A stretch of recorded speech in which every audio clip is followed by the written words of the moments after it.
Hey everyone, welcome to the Optimal Athlete episode 3. As usual, this content has the goal to provide as much value as possible in the least amount of time. But just before we jump into it, I want to thank all my sponsors that make this content possible. Perfect Sport, Laser, Big Bang 360, Maison Bonneville, Toyota Saint-Eustache, Rule 28, Plaisir Gastronomique, Shimano, FSA, Vision, Pirelli, Felt, Laboratoire Riva, and DT Swiss. Thank you very much for making this content possible and also my career possible. So now let's jump straight into it. This week we're gonna start by the Mid-South race report. We're gonna see what I learned from the race. I'm gonna go over how the race was won, and we're gonna look at relevant numbers. After that, we're gonna go through one energy tip that really improved my performance this week. We're gonna talk about sleep. Then I'm gonna give you a book suggestion. Then we're gonna go over one piece of tech that really enhanced my work. We're gonna talk about gravel wheels. And we're gonna finish it off with a little mindset training, a note to self. So let's start by the Mid-South race report. Mid-South is a 162 kilometer race in Stillwater, Oklahoma. So the race took just under 4 hours and 20 to complete, and the total elevation is 700 meters. Actually, this is probably not right. Let me see if I correct the elevation, because I feel like the course was way more climbing than this. Mid-South is really up and down, so a really bumpy course. There's no long climbs, nothing over 1 minute, but it's actually very bumpy. And as you see, it's more than 2,000 meters of elevation. So yeah, my GPS was really off on this. So the way I would like to break down Mid-South is pretty simple. So you can see Mid-South divided in 3 parts, and each part ends with a very crucial pit point. So let's start by the first part. So the first part is everything before the water crossing. So there's a very deep water crossing that's pretty much unrideable unless you ride on the very side of it, and it's actually slower to ride on the very side of it.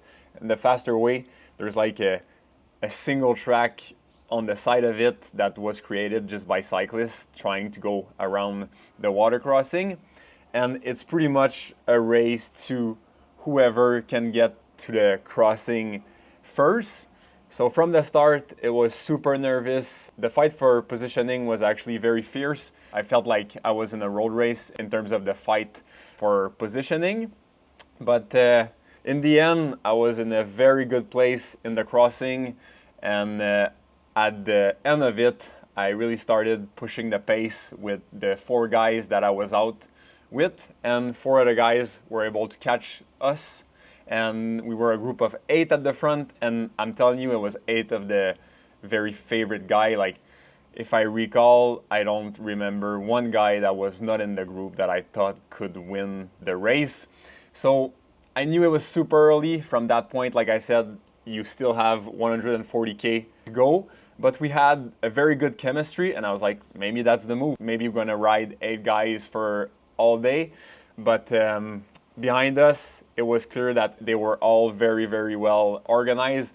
And after a chase of about 20 minutes, they came back on us. It was a group of like 20 riders, and then we chilled for a bit. So another group of like 15 to 20 riders catch us. So we were back to a big group of 50. So the first pitch point helped a little bit of the selection, but didn't really do too much damage at the end. Then the second part of the course is from the water crossing to Narnia. So Narnia is a double track that nobody uses except maybe bikes during the race.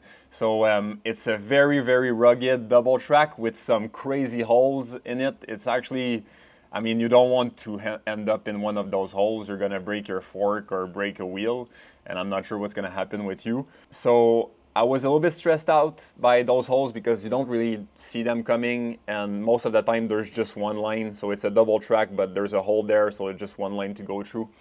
So I went first into that sector, and I really took the responsibility to push the pace, to really try to shed the group. And at the end of Narnia, it was me with 4 other guys, and I mean, it was clear that the gap was not big enough, so we kind of pushed the pace for 5 minutes, but got caught just after. But I mean, it was clear that it took some matches to come back for a lot of the guys, and following Narnia, the group was like thinning and thinning and thinning until we got to about 20 riders. So the last part of the course is from Narnia to the last single track to the finish. I know it's like in 2 parts, but I feel like they kind of go together. So after Narnia, like I told you, the selection was kind of happening naturally. A lot of the stronger guys were pushing the pace into the climbs, into the more sandy section, and the group was shedding and shedding. And everybody was waiting for the last single track. You can really see it as the first finish line. And unfortunately, about 20K before the entrance of the single track, I flatted pretty bad my front tire. At first, I thought I would be able to repair it and come back, but it took me about 3 minutes. If you want more info on the flat, you can just go on my Instagram. I did the post-race update just after the finish, just to explain what happened. So in terms of number, intensity factor is 0.831, so that's on par with gravel races. In the previous episode, I told you that Valley of Tears was a little bit lower. 0.83 is right on it. 310 TSS for 4.5 hours, and a total of 5,000 calorie burn, so more than 1,000 calories an hour. So pretty intense racing out there. The number one takeaway of the race, I would say that being in great position is a choice. So during the race, I was able to really keep a great position during most of it and be right where I needed to be at the pitch point. And I guess my takeaway is just that being in right position is a choice, but it's a choice that comes with accepting risk. So not being fearful of it, just knowing that being in a peloton at the front of the race, crashing is possible, but battling to be at the front doesn't necessarily increase your risk of crashing, because you're more focused, you're more into it, so actually maybe it decreases it. I don't know, I don't have any stats on that, but that's kind of what I tell myself to motivate myself to stay at the front. Now let's go to the energy tip of the week. The energy tip this week concerns sleep, and it's to view bedtime as an appointment. So this idea comes from Brian Johnson. I've read Brian's 2 books that he published this year. One is Don't Die and the other one is We the People. And one of the points that I've started implementing is really to start to treat bedtime as your most important appointment. So, for example, if I have a meeting with someone tomorrow at 12 p.m., I will not call him at 12 and tell him, oh, can we do this 25 minutes later? If I commit to the time, I'll be there on time unless something crazy happens. And now seeing bedtime as an appointment, so I go to bed at, I don't know, 11 p.m., then I cannot negotiate with it. I would say that there's one exception to that, is if I'm with friends or with family, I'm willing to sacrifice some energy for the next day, for the joy and the love it will bring me if I stay up longer. My goal with this is just to remove the day-to-day argument with myself about is it time to go to bed or not, and just to make it more scheduled, so I don't have to fight myself, oh, should I work a little bit more now, or should I just relax a little bit more? No, if it's the time for bed, I go to bed, and there is no argument. Just make it as simple as that.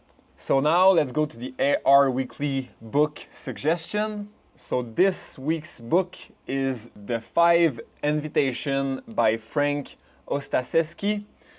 The subtitle is Discovering What Death Can Teach Us About Living Fully.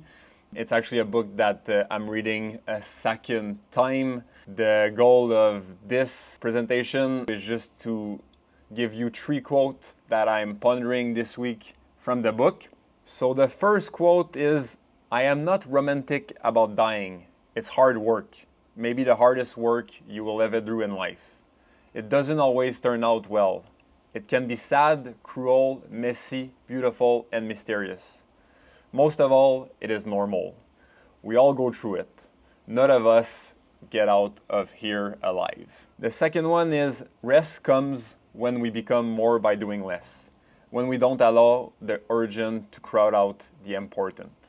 And the last one is, "We cannot be truly alive without maintaining an awareness of death. Death is not waiting for us at the end of a long road.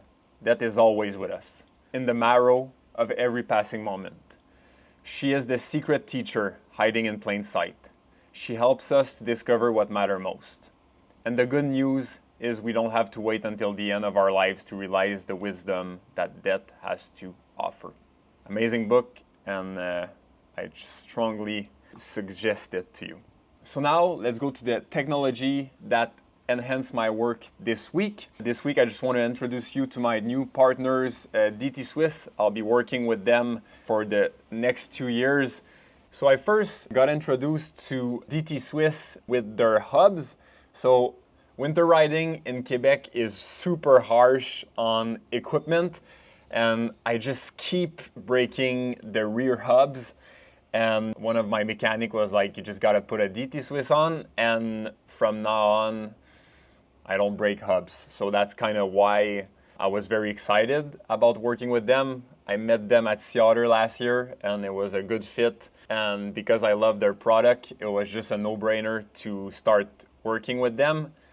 So far, I've only ridden their gravel wheels, so the GRC 1400, and yeah, they're proper gravel wheels, super heavy duty, but also very, very light. And I have nothing bad to say, and I'm super excited to try the other wheels, especially the ERC.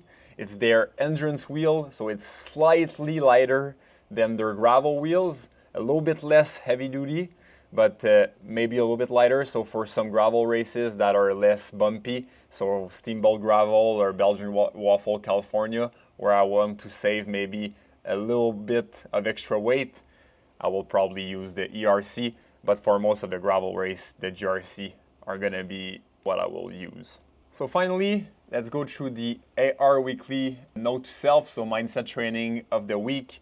As usual, this one is a written text, so I encourage you to go read it on the blog. I think you'll get a little bit more of it, but if you don't have the time, I'm gonna explain it to you super simply. So this week we talk about how to be lucky. So you can see luck as a combination of skills and opportunity.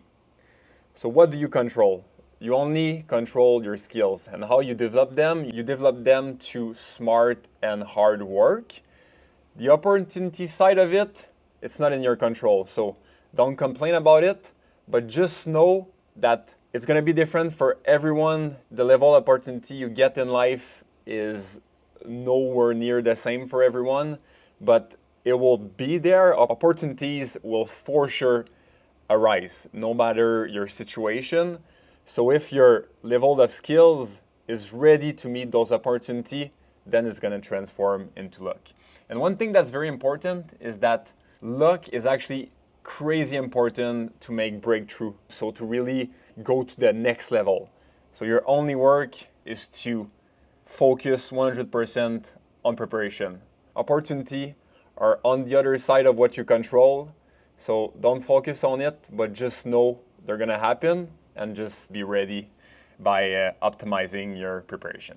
And the bonus for this week is the album that I listen to the most on the bike. I've been revisiting this album and it's just perfect boom bap rap. Nothing special, but just rap that's done perfectly. The beats are awesome and the flows are crazy good. It's the Barrel Brothers by Skyzoo and Torre. So if you're a rap fan, I really doubt that you're not gonna like it. So that's all for this week. Thank you very much for taking the time to listen all the way through. It really means a lot. And other than that, if you have some advice to propose to improve my presentation, please let me know. I'm all here. This content is new and I want to keep improving it. I have great fun doing it because it really speaks to what I value. And other than that, take care of yourself by making the most optimal choice in every moment and do the same to take care of the ones you love.